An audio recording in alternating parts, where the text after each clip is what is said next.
Quand un homme commence à utiliser Dieu pour satisfaire sa peur de rester petit, il ne sert plus le ciel, il se sert lui-même. Les histoires de Sika. Abonne-toi pour nous encourager. Dans la ville de Kunda, personne ne se souvenait exactement du moment où le pasteur Ezechiel Nkama avait cessé d'être un simple prédicateur pour devenir une autorité invisible. Cela s'était fait sans bruit, comme une maladie lente. Un jour, on l'écoutait. Le lendemain, on le craignait. Et sans s'en rendre compte, les gens avaient commencé à mesurer leurs décisions à l'aune de son avis. Ézéchiel n'avait pas toujours été ainsi. Il venait d'un quartier ordinaire, d'une famille où l'on respectait Dieu sans en faire un commerce.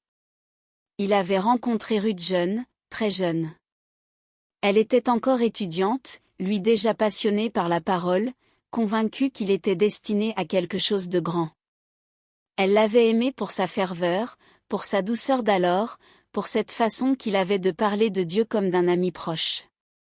Ils s'étaient mariés avant la reconnaissance, avant l'église pleine, avant les enveloppes discrètes glissées après les cultes. Au début, leur vie était simple. Ils priaient ensemble. Ils riaient. Ils doutaient aussi, parfois, mais ils doutaient à deux. Puis l'église grandit. Et avec elle, les comparaisons. Ézéchiel observait les autres pasteurs. Ceux qui passaient à la télévision. Ceux qui construisaient des temples gigantesques. Ceux dont les noms faisaient trembler des ministres. Il souriait en public, mais à l'intérieur, quelque chose se tordait. Pourquoi eux? Pourquoi pas lui? Pourquoi Dieu semblait-il bénir davantage ceux dont la doctrine était parfois floue, voire douteuse? Un soir, après un culte particulièrement frustrant, Ézéchiel resta assis seul dans l'église vide. Ruth l'attendait à la maison. Il ne répondit pas à ses appels. Un homme entra sans bruit. Un vieil homme, vêtu simplement, le regard lourd de choses vues et revues. « Tu pries trop avec ta bouche et pas assez avec ta peur », dit-il sans salutation. Ézéchiel sursauta. « Qui êtes-vous » demanda-t-il sèchement. L'homme sourit.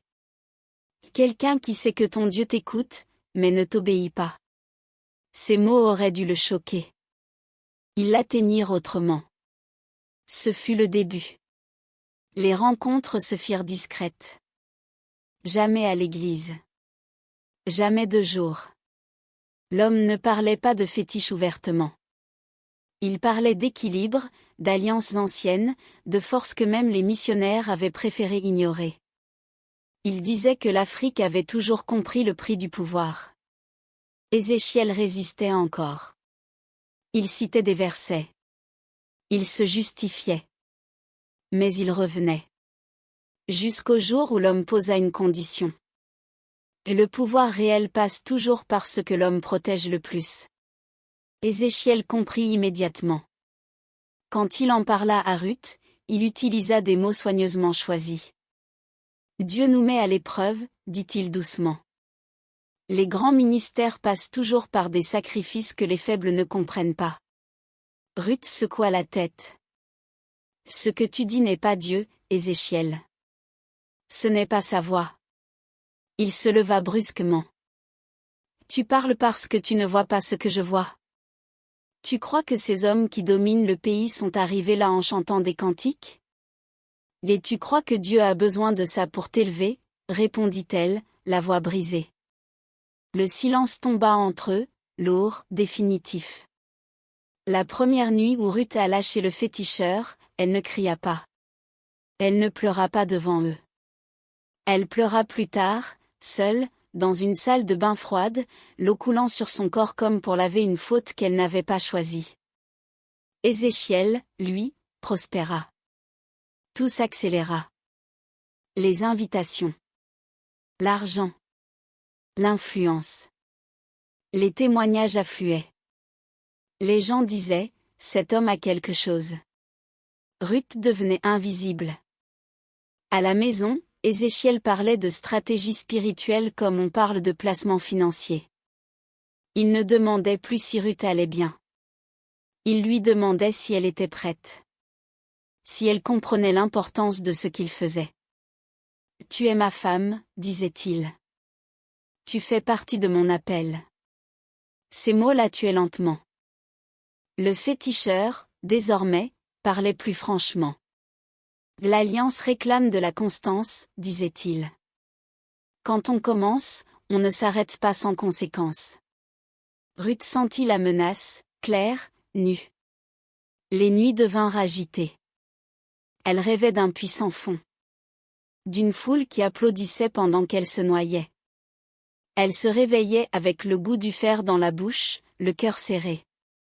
Un dimanche, pendant que son mari prêchait sur la sanctification, Ruth sentit quelque chose se briser définitivement en elle. Elle se leva avant la fin du culte et sortit. Personne ne la retint. Ce jour-là, elle prit une décision silencieuse. Elle ne se prêterait plus à rien. Elle savait que ce choix ne serait pas sans prix. Et elle ignorait encore que certains pactes, une fois défiés, ne s'attaquent pas seulement à celui qui refuse, mais à tout ce qui l'entoure. La décision de Ruth ne resta pas secrète longtemps. Ézéchiel sentit le changement avant même qu'elle ne prononce un mot. Il y a des silences qui pèsent plus lourd qu'un refus crié. Elle évitait désormais son regard. Elle priait seule.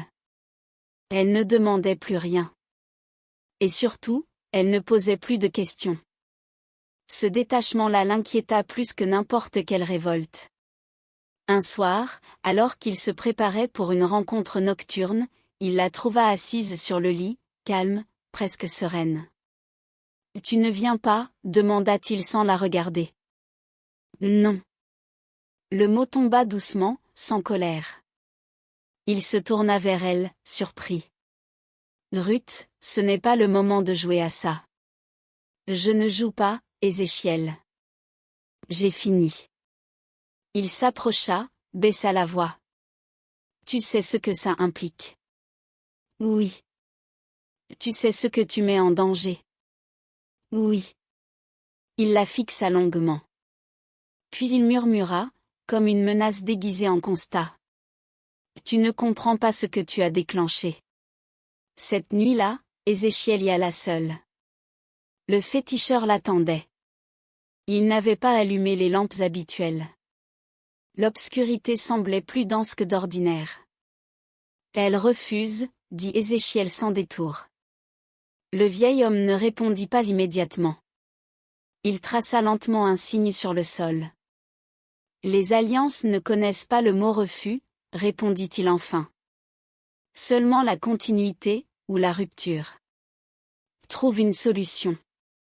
Ce n'est pas moi qui ai proposé ce lien, Ézéchiel. Tu voulais monter. Tu es monté.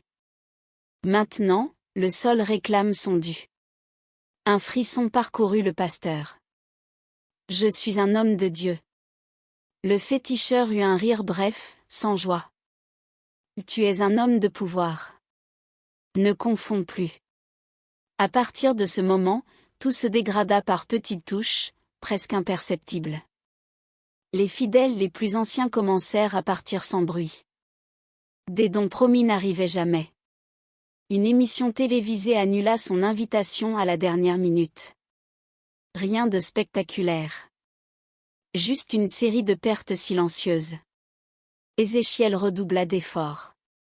Ses prédications devinrent plus dures. Il parlait de désobéissance, de châtiment, d'ennemis invisibles.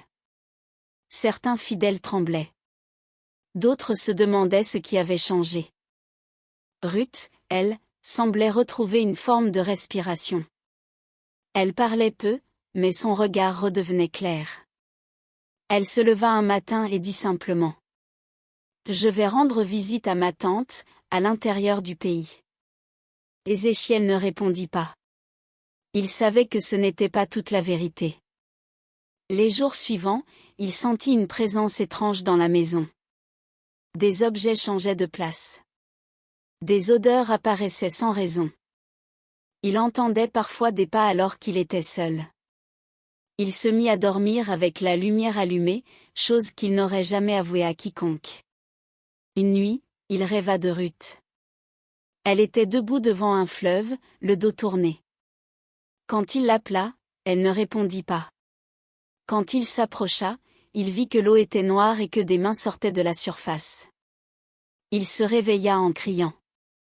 Le lendemain, il apprit qu'un fidèle influx, l'un de ses plus grands soutiens financiers, venait de mourir subitement. Les gens parlèrent de maladie. Mais Ézéchiel savait. Il n'avait pas besoin d'explication. Il retourna voir le féticheur. Ça devient incontrôlable, dit-il d'une voix cassée. Non, répondit calmement l'homme. Ça devient exact. Dis-moi comment réparer. Le féticheur le regarda longuement. Certaines réparations coûtent plus que ce que tu es prêt à donner. Pour la première fois, Ézéchiel sentit la peur pure. Pas celle qu'on prêche aux fidèles. Celle qui vous attrape quand vous réalisez que vous n'êtes plus aux commandes. Ruth, de son côté, s'était réfugiée dans une petite communauté discrète, loin des projecteurs, loin des titres. Elle ne racontait rien. Elle priait simplement. Un jour, une femme âgée la regarda longuement et dit : « Tu as porté un fardeau qui n'était pas le tien. » Ruth pleura longtemps ce jour-là. Pas de douleur. De libération. À Kunda, l'église d'Ézéchiel se vida presque entièrement en moins d'1 an. Les scandales ne sortirent jamais vraiment au grand jour. Il n'y eut pas d'arrestation, pas de journaux à sensation. Juste l'oubli. Et pour un homme qui avait vécu pour être vu, c'était pire que la mort. Un soir, seul dans son immense bureau, Ézéchiel s'assit face au miroir. Il tenta de prier.